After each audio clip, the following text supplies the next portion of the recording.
일주일 만에 370만 원의 수익을 낸 매매 방법에 대해서 이야기를 하려고 합니다. 두 번째로 YG 플러스로 134만 원 수익 난 방법 한 가지, 세력이 10배 이상 왜 주가를 올리는지에 대한 그런 이유를 좀 이야기하면서 한 주 동안 매매를 했던 종목들이 어떤 종목이 있는지, 인포바인부터 중앙 첨단 소재까지 어디서 매수를 했고 어디서 매도를 했는지에 대해서 한번 이야기를 해보려고 합니다. 이번 영상을 보신다면 지수가 하락을 해도 수익이 나는 방법에 대해서 알아가실 수 있을 겁니다. 그리고 영상 속도가 빠르시다면 유튜브 재생 속도를 0.5배속으로 설정하시면 됩니다. 일단은 8월 1일 날에 보면은 지수가 많이 하락을 했습니다. 그래서 손실이 좀 나긴 했었는데요. 그 다음에 지수가 상승을 하면서 다시 수익으로 전환이 됐는데, 이 당시에 이제 8월 1일만 하더라도 이렇게 크게 음봉으로 하락을 하면서 좀 시장이 좋지 않은 그런 모습이었습니다. 지금 보고 계신 거는 네이버 프리미엄 콘텐츠에 7월 31일 날 작성을 했던 그런 내용입니다. 코스피를 보면은 고가가 이제 상승을 하면서 시작을 했다라고 적었는데, 전에 이야기했던 것처럼 반등이 나오는 자리지만 그 반등이 지나고 나서 조정이 나올 수 있다라고 적었습니다. 차트를 좀 보면은 이때 당시에 이렇게 7월 31일 날 고점, 그러니까 고가로 이렇게 상승을 했다라는 겁니다. 근데 이제 이렇게 좀 상승을 크게 하면서 계속 올라갈 것 같은 그런 분위기를 만들지만, 분명한 것은 좀 조심을 해야 되는 자리다라고 이렇게 이야기를 했고요. 여기서 이야기하는 매매하는데 지장은 없어 보인다라는 건 이따가 뒤에서 이야기하겠지만, 저는 이제 하락이 나올 때 매매를 하는 편입니다. 상승했던 종목이 하락이 나오면은 반등을 기대하고 매매를 하는 편인데요. 그래서 당시에 이렇게 7월 31일 날 고점을 찍고 그 다음 날에 갑자기 이제 코스피가 마이너스 3.9%까지 하락을 하고 코스닥도 마이너스 4%가 하락을 하는 그런 모습이 만들어졌습니다. 어느 정도 조정에 대해서 생각을 했지만 제 생각보다는 더 크게 밀렸던 그런 모습으로 보여졌고요. 그래도 시장에서 매매했던 종목들, 특히 보유했던 종목들이 그렇게 크게 하락을 하진 않았어가지고 아까 보셨던 것처럼 빠르게 지수가 회복을 하면서 수익으로 전환을 했던 모습입니다. 일단 134만 원 수익을 난 방법에 대해서 한번 보겠습니다. 이거 8월 7일 날에 좀 작성을 했던 내용이고, 수익을 좀 이렇게 냈고 적었던 내용을 좀 보겠습니다. 차트가 좋아서 샀고, 차트가 좋아서 샀더니 올라갈 이슈가 생겼고, 차트가 좋아서 샀더니 올라갔습니다. 좀 말장난 같은데 좀 보면은 플러스를 제가 이렇게 네이버 프리미엄 콘텐츠에다가 선정을 한 시기는 7월 25일 날이었습니다. 어떤 내용을 적었냐, 일선이 깨진 종목이라서 피해 보지는 않았다라는 겁니다. 대신에 최근에 거래대금이 5천억이 그런 종목이었고, 하락을 할 때 거래대금도 없이 하락을 한 것이라 생각을 해서 세력이 빠져나갔다라고 보기는 어렵다고 적었습니다. 그래서 매매를 해보려고 한다라고 적었는데요. 당시에 적었던 내용을 좀 보면은 이 상승을 할 때 잘 보시면은 거래대금이 5,300억이 터졌습니다. 그러고 나서 하락을 할 때 보시면은 거래대금만 좀 보면은 거래대금이 뭐 400억, 190억, 160억, 70억 점점 줄어드는 거를 볼 수가 있습니다. 그러면서 주가는 하락이 크게 나오게 되죠. 이것을 해석을 하자면, 상승을 할 때는 세력이 돈을 써가면서 상승을 했고, 이 하락을 할 때는 세력이 팔지 않고 있다. 만약 세력이 팔고 있다라고 하면 결국에는 거래대금 자체도 크게 증가를 했을 거다라는 겁니다. 하지만 거래대금이 증가하지 않고 있기 때문에 세력이 보유를 하고 있다 생각을 했던 거죠. 아까 이야기했던 것처럼 거래대금이 줄면서 하락하는 모습에 세력이 빠져나가지 않았다고 판단을 했고, 매수 가격은 8,250원에서 매수를 한다고 적었습니다. 당시에 올렸던 매수하기 전 이 사진인데 8,250원에 매수를 걸고 1,780원에 손절을 걸고 매매를 하기로 했습니다. 실제로 이제 매수를 하기로 했던 구간이 지금 이 구간에서 1월 28일 날 매수가 되었고, 손절은 아까 이야기했던 것처럼 7,780원에 닿으면 손절을 하겠다라고 했습니다. 하지만 다행히 손절가까지는 깨진 않았고, 주가가 올라가면서 1차 매도, 여기 보시면 9,600원에 1차 매도 하기로 했고, 그 다음에 1,500원에 2차 매도를 하기로 했습니다. 그래서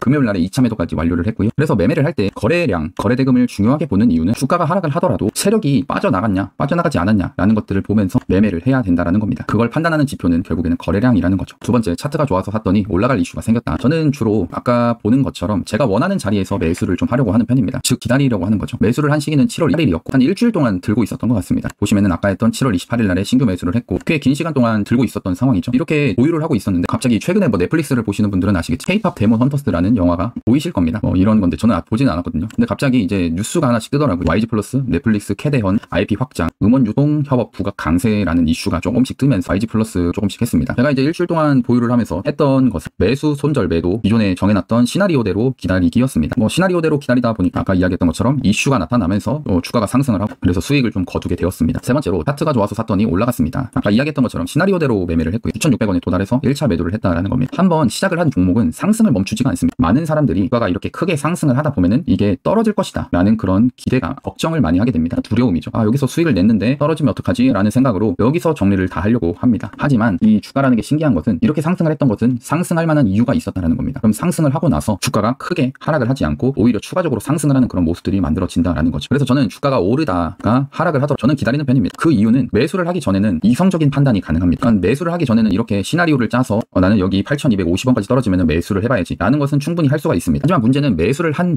우리 사람에게는 감정적인 본능이 있습니다. 매수를 이렇게 해가지고 기다리고 있는데 갑자기 막 주가가 이렇게 또 하락이 나오게 되면 두려움에 떨게 됩니다. 즉 두려움이라는 감정이 밀려오는 것이죠. 이걸 통제하는 방법은 저는 한 가지밖에 없다 생각합니다. 매수를 하기 전에 정해두었던 시나리오대로 매매를 해야 냉정한 상태에서 매매를 할 수 있다라고 생각을 했습니다. 그래서 결론은 결국 이렇게 미리 정해둔 시나리오대로 매매를 하자라는 거였고요. 두 번째는 이제 세력이 10% 주가를 올리는 이유에 대해서 한번 보도록 하겠습니다. 이것도 네이버 프리미엄 콘텐츠에 올렸던 내용이고, 개인적으로 좀 좋게 생각하는 종목은 지금 시장에서 제가 이제 매수를 좀 기다려 볼 거는 마이너스 25 하락을 한 3천당 제약을 좀 기다려 볼 생각입니다. 그리고 한 가지만 좀 이야기하면, YG도 오늘 이렇게 좀 쇼츠 영상을 좀 올리는 올리는 편인데요. 이때도 Y 좀 이야기했었습니다. 삼성당 제약을 좋게 보는 이유는 첫 번째, 상승을 할 때 거래대금이 9천억이나 터졌습니다. 이렇게 돈이 많이 터졌다라는 것은 결국에는 개인들의 힘만으로는 안 된다라는 건데요. 그러면은 이 거래대금만 좀 놓고 봤을 때 결국 세력 이 높은 구간에서 매수를 했다라는 겁니다. 그럼 이거를 좀 염두에 두고 하나씩 좀 보면 아까 이야기했던 상승을 할 때 터진 거래대금 9천억이 있었고 하락을 할 때 거래대금이 급 감소를 했습니다. 이렇게 주가가 서서히 하락을 하는 거는 위에서 샀던 개인들이 지쳐가는 구간이다라는 건데요. 아까 YG 플러스 보셨던 것처럼 상승을 할 때는 거래대금이 이렇게 많이 터졌고 하락을 할 때는 거래대금이 줄어들고 있는 그런 모습을 볼 수가 있습니다. 점점 이렇게 뭔가 하락을 하죠. 이렇게 계속 연속적으로 며칠 동안 하락을 하면은 이 위에서 샀던 개인들은 결국 지쳐서 손절을 하게 됩니다. 세력이 올려줘야 뭘 팔려고 할 텐데 올려주지도 않고 계속 하락을 시키는 거죠. 그래서 주가가 오르는 이유는 저는 좀 단순하다 생각합니다. 세력 결국에는 수익을 내기 위해서 주가를 올리게 됩니다. 올려야 개인들이 관심을 가지고 사주기 때문인데요. 잘 보시면 이렇게 삼성전 제약이 크게 상승을 하지 않고 이 박스권 안에서 주가가 큰 변동 없이 있다고 하면 개인들은 이 종목에 관심을 가지지 않습니다. 하지만 9시가 시작을 주가가 올라가면은 개인들은 그때서야 이 종목이 오늘 상한가 가겠다 이런 식으로 종목을 사려고 하는데요. 그래서 이렇게 주가를 올려야 개인들이 관심을 가지고 사주려고 합니다. 그런데 하락을 할 때 거래량이 안 터진다라는 것은 세력이 팔지 않고 있다라는 것과 동일한데 그러면은 세력은 도대체 언제 팔 수 있을까라는 것을 생각해 봐야 됩니다. 정리를 좀 하면 상승을 시켜놓고 이렇게 하락이 나옵니다. 근데 하락을 할 때 거래대금이 안 터진다라는 것을 봤을 때 세력이 아직은 물량을 정리하지 못하고 있구나 또는 정리하지 않고 있구나라는 걸 볼 수 있습니다. 그럼 이 상태에서 세력이 자신들도 차익 실현을 해야 되는데 지금 이렇게 하락을 하는 상태에서는 매도를 자신들의 물량을 다 던져봤다. 여기서 30하한가가 만들어진다는 겁니다. 주가가 계속 하락을 하겠죠. 그것을 받아줄 만한 물량이 없기 때문에 그런 겁니다. 그래서 세력도 결국에는 주가를 상승시키기 이유는 자신들의 물량을 정리하기 위해서 이렇게 주가를 상승을 시킬 것이다 라는 거죠. 그렇게 되면은 아까 이야기했던 것처럼 이렇게 상승을 할 때 개인들은 위에서 따라 붙는다는 겁니다. 여기 위에서 막 매수를 하려고 하는 겁니다. 가치가 있을 때 팔아야 비싼 값에 파는데요. 그렇기 때문에 이게 100% 주가가 올라갈 것이다 라고 이제 이야기하는 것은 아니고 한 번은 올릴 수 있겠다라는 생각으로 접근을 해보는 겁니다. 하지만 이렇게 접근을 하다가 몇 달 물려있는 경우들도 발생할 건데요. 이렇게 나는 여기서 떨어져가지고 매수를 하니까 많이 떨어졌으니까 매수해서 수익 내야겠다라고 생각하시겠지만 반대로 몇 달 물려있으면서 계속 하락하는 거를 경험하실 수도 있습니다. 오히려 또 매수를 하는 게 더 어렵다라는 겁니다. 아무튼 결론은 세력도 올려야 수익을 낸다라는 관점으로 접근을 하셨으면 좋겠고 특히나 잘 사야 됩니다. 잘 사는 방법은 솔직히 좀 쉬운데요. 손절을 잘하면 됩니다. 제가 이제 생각을 할 때 샀는데 바로 올라가지 않으면은 저는 잘못됐다라고 생각합니다. 이렇게 하락을 하다가 이제 매수하려고 하는 구간에 왔을 때 반등이 나와주지 않으면은 저는 내가 잘못 매수를 했구나라는 그런 생각을 좀 가질 건데요. 그래서 주의사항은 삼천당 제약을 제가 좋다고 했지 지금 산다고는 말을 안 했습니다. 이거는 실제로 더 떨어지면 저는 매수를 할 생각이고요. 네프콘에다가 이렇게 좀 올려놓긴 했습니다. 그러면 이제 매매 방법에 대해서는 이렇게 소개를 좀 했고 인포바인부터 해서 중앙 첨단 소재까지 어떤 식으로 매매를 해서 수익을 냈는지 한번 보도록 하겠습니다. 인포바인이고요. 재료는 자사주 소각 의무 관련주였습니다. 이틀 전에 매수 대기를 했던 종목이었는데 단기 반등이 나와서 매수 취소를 했던 종목입니다. 근데 다시 매수를 하려고 하는 이유는 오늘 하락 시에 거래대금 없이 하락을 했기 때문인데요. 이걸 좀 차트를 보면서 이야기하겠습니다. 이 종목을 선정할 당시에는 좀 이런 구간이었습니다. 이런 상태에서 여기서 이렇게 주가가 좀 상승을 하더라고요. 그래서 그냥 이 종목은 매수를 지금 하지 말아야겠다라고 이렇게 적었습니다. 하지만 또 다음날 보니까 거래대금이 보시면은 거래대금이 아예 안 터지는 걸 볼 수가 있죠. 그러면서 음봉으로서 이렇게 하락이 나왔다라는 겁니다. 이렇게 하락이 나오면서 이상한데 이 종목을 좀 좋게 봤던 이유 자체도 밑에 보시면 거래대금이 1000억, 800 이렇게 터지면서 상승이 나왔던 종목이었습니다. 그런데 이런 종목이 중간에 큰 반등 없이 이렇게 반등은 한번 나왔지만 그런 다음에 반등 없이 거래대금이 이렇게 줄어들고 있는 이런 모습에서